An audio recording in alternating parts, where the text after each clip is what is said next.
Crime story में आज जो खबर हम आपको बताने जा रहे हैं वो खबर एक शख्स की मौत की है जिसे पहले रेलवे एक्सीडेंट समझा गया, लेकिन उसकी मौत के 50 दिन बाद जब थाने में उसकी गुमशुदगी की रिपोर्ट दर्ज करवाई गई, तब जो सच्चाई निकलकर सामने आई उसने सबको हैरान कर दिया।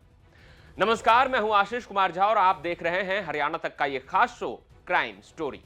फरीदाबाद के मेवला महाराजपुर इलाके में 1 दिसंबर 2025 को रेलवे ट्रैक के पास एक अज्ञात शव मिला। शव बुरी तरह क्षतिग्रस्त था, जिस वजह से उसकी पहचान नहीं हो सकी। पुलिस ने शुरुआती जांच में इससे ट्रेन से हुआ हादसा माना, लेकिन 72 घंटे बाद जब उसकी पहचान नहीं हो पाई तो पुलिस ने पोस्टमार्टम के बाद उसका अंतिम संस्कार कर दिया। अब शव मिलने के 50 दिन बाद 18 जनवरी को मृतक के भाई ने सूरजकुंड थाने में अपने भाई की गुमशुदगी की शिकायत दर्ज करवाई।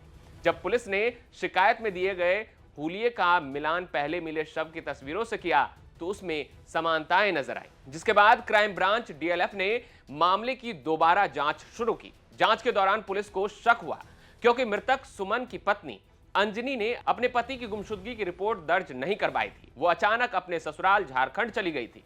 जब क्राइम ब्रांच की टीम सुमन की पत्नी को हिरासत में लेकर सख्ती से पूछताछ की तो पूरा मामला सामने आ गया। पुलिस जांच में खुलासा हुआ कि अंजनी का पश्चिम बंगाल के मालदा के रहने वाले रियाउल के साथ अवैध संबंध थे। सुमन और अंजनी की शादी करीब 15 साल पहले हुई थी। दोनों के 2 बच्चे भी हैं। जानकारी के मुताबिक दोनों पति पत्नी काम के तलाश में कई साल पहले फरीदाबाद आए थे। फरीदाबाद में सुमन ऑटो चलाता था, जबकि उसकी पत्नी अंजनी एक कंपनी में काम करती थी। यहीं पर उसकी मुलाकात रियाउल से हुई, जिसके बाद दोनों में दोस्ती हो गई और धीरे धीरे दोस्ती प्रेम प्रसंग में बदल गया। एक दिन सुमन को अपनी पत्नी के अवैध संबंध का पता चल गया, जिसके बाद वो इसका विरोध करने लगा। सुमन अंजनी और रियाउल के बीच का कांटा बन रहा था, इसलिए पति को रास्ते से हटाने के लिए अंजनी और रियाउल ने मिलकर 30 नवंबर 2025 को एक साजिश रची। प्लानिंग के तहत दोनों ने मिलकर पहले सुमन की हत्या की और हत्या को रेलवे हादसा दिखाने के इरादे से शव को रेलवे ट्रैक पर रख दिया। इस मामले में जानकारी देते हुए एसीपी क्राइम वरुण दहिया ने बताया कि शुरुआत में पुलिस को भी ये महज एक एक्सीडेंट ही लग रहा था, लेकिन गुमशुदगी की शिकायत और गहराई से जांच के बाद हत्या की साजिश का पर्दाफाश हुआ। क्राइम ब्रांच ने आरोपी पत्नी और उसके प्रेमी रियाउल को गिरफ्तार कर लिया है। दोनों के खिलाफ हत्या का मामला दर्ज कर आगे की कानूनी कार्रवाई करने की उन्होंने बात की है। अंत में अब आप एसीपी क्राइम वरुण दहिया का ये पूरा बयान सुन। 18 जनवरी 2026 को पुलिस स्टेशन सूरजकुंड में एक गुमशुदगी की कंप्लेंट प्राप्त हुई थी।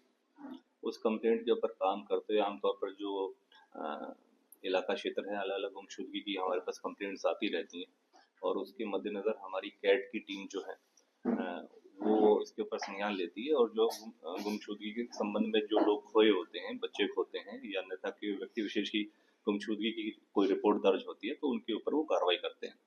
उसी दौरान जब क्राइम ब्रांच की टीमें जो इसके ऊपर जैसे जो लोग गुमशुदगी के दौरान इंफॉर्मेशन प्राप्त होती हैं और काफी ऐसी समय पर जो डेड बॉडीज भी इलाके के अंदर अलग अलग पुलिस स्टेशन के जुरिस्डिक्शन में जो प्राप्त होती हैं, जानकारियां प्राप्त होती हैं, उनके ऊपर जो हमारी मर्डर हेड के ऊपर काम करती है क्राइम ब्रांच हमारी डीएलएफ, जिसके इंचार्ज रमेश हैं, वो इसके ऊपर गहनता से इनकी जांच करते रहते हैं।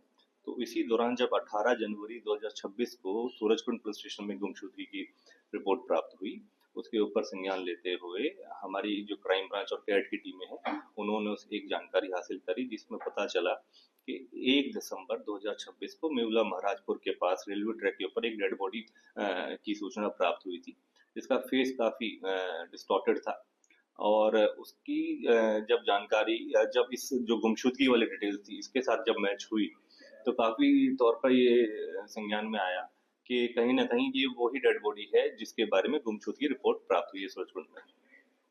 तो उसके ऊपर तुरंत प्रभाव से हमारे commissioner of police Shri Satyendra Gupta साहब ने इसके ऊपर इसका संज्ञान लिया और हमारे डीसीपी क्राइम मुकेश मल्होत्रा साहब के मार्गदर्शन और निर्देशन में टीमों का गठन करा गया और DLF crime branch Ramesh incharge, उनकी टीम ने एक अथक प्रयास करते हुए इस पूरे घटनाक्रम की गुत्थी को सुलझाने में सफलता प्राप्त करी और उसी दौरान 2 व्यक्ति विशेष, जिसमें एक लेडी है जिसका नाम अंजनी है और उसी का प्रेमी रियाउल, इन दोनों को पकड़ने में इस पूरे घटनाक्रम को अंजाम देने के संबंध में अरेस्ट करा गया है।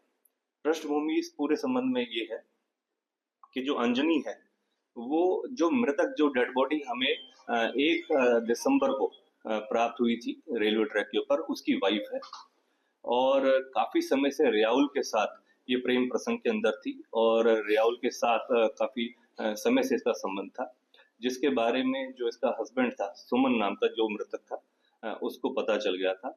तो किसी तरीके से इन दोनों ने ये प्लानिंग करी कि इसको अपने रास्ते से हटाया जाए ताकि दोनों एक साथ रह सके। तो जो मेवला महाराजपुर के अंदर ये एज ए बतौर किराएदार के तरीके से रहते थे सारे, और वहीं पर एक कंपनी के अंदर रियाउल और अंजनी दोनों ही एज ए एम्प्लॉय काम कर रहे थे, जहां पर इनकी घनिष्ठ जानकारी हुई और आपस में इनका संबंध बन गए।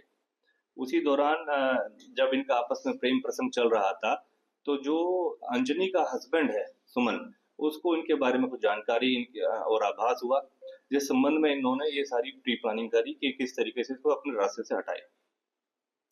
और सुमन बतौर एक ऑटो चालक है और फिर इन्होंने अपनी प्लानिंग के अनुसार 30 नवंबर को इस पूरे घटनाक्रम को अंजाम दिया। इसको किसी बहाने अंजनी और ये रियाउल दोनों लेके गए और इन्होंने फिर मौके पर उसको नशे के मतलब ड्रिंक वगैरह कराया, नशे की हालत में एक पत्थरों से इसके सर के ऊपर वार करा, जिसका मौके पर इसकी मृत्यु हो गई। और फिर बाद में पूरे घटनाक्रम को एक अमली जामा पहनाने के लिए इस तरीके से उन्होंने जानबूझकर, ताकि किसी को इसकी डेड बॉडी की ही पहचान ना हो, इसको एक रेलवे ट्रैक के ऊपर फेंक दिया, जहां पर रेलवे ट्रैक के ऊपर फेंकने के उपरांत उसका जो धड़ था, जो फेस था, वो पूरा डिस्टॉर्टेड हो गया। जिस तरीके से हमारे पास सूचना प्राप्त हुई 18 जनवरी को, उसके ऊपर संज्ञान लेते हुए हमारी क्राइम ब्रांचों ने अथक प्रयास दिखाते हुए काम करा और एक ऐसी उलझी हुई गुत्थी को सुलझाने में सफलता प्राप्त करी है, जिसमें मुख्य भूमिका जो उसकी रही है, जो हमारे इंचार्ज रवीश जो प्रभारी हैं अपने डीएलएफ क्राइम ब्रांच के, और उनकी टीमों ने अथक प्रयास दिखाते हुए सफलता प्राप्त करी। तो सर बताया गया इनके आपस में किस तरीके कहाँ कांटेक्ट बने, किस तरीके से? देखिए, मेवला महाराजपुर के अंदर ही दोनों एक कंपनी के अंदर बतौर एम्प्लॉय काम करते हैं और जो रियाउल है ये बतौर एक दर्जी के तौर पर एक स्टिचिंग का काम करता है और वहां पर ही जो अंजनी है वो एज ए बतौर हेल्पर का तौर पर काम कर रही थी, जो वहीं पर इनकी आपस में काफी समय से जान पहचान हुई और इनके आपसी संबंध बने। कहाँ के रहने वाले सर ये? जो अंजनी और सुमन, ये लगभग 15-16 साल से दोनों शादीशुदा थे और ये गोंडा झारखंड से बिलोंग करते हैं और यहाँ पर मेवला महाराजपुर में रह रहे थे। उसी तरीके से रियाउल जो है वो मालदा वेस्ट बंगाल से बिलोंग करता है। शिकायत किसकी शिकायत पर ये मामला दर्ज हुआ? इसमें संज्ञान लेते हुए जैसे 18 जनवरी 2026 को जब इसकी सूचना गुमशुदगी की जो सुमन के संबंध में प्राप्त हुई, उसका भाई सनी है जिसने इसके बारे में सारी जानकारी दी। जिस तरीके से 18 जनवरी को जब इस बारे में जानकारी मिली, तो उसके ऊपर जब शक के आधार पर जब थोड़ा इन्वेस्टिगेशन हुआ और इस चीज को इंक्वायर करा गया, तो पता चला कि जो 30 तारीख को जब ये मर्डर करा गया था, उसके बाद जो अंजनी थी वो अपने ससुराल गोंडा वहां पर झारखंड चली गई थी। उसने ना तो कोई पुलिस को न अन्यथा किसी को इसकी गुमशुदगी के बारे में कोई खबर दी, ना ही कोई किसी को सूचित किया। उससे भी इस शक के आधार पर इस बात का पुष्टि हुई कि कहीं ना कहीं किसी जरिए से कहीं ना कहीं इनका इन्वॉल्वमेंट हो सकता है। आप देख रहे थे क्राइम स्टोरी के अगले भाग में हम फिर किसी खबर के साथ लौटेंगे। तब तक हरियाणा से जुड़ी तमाम खबर देखने के लिए जुड़े रहें हरियाणा तक के साथ।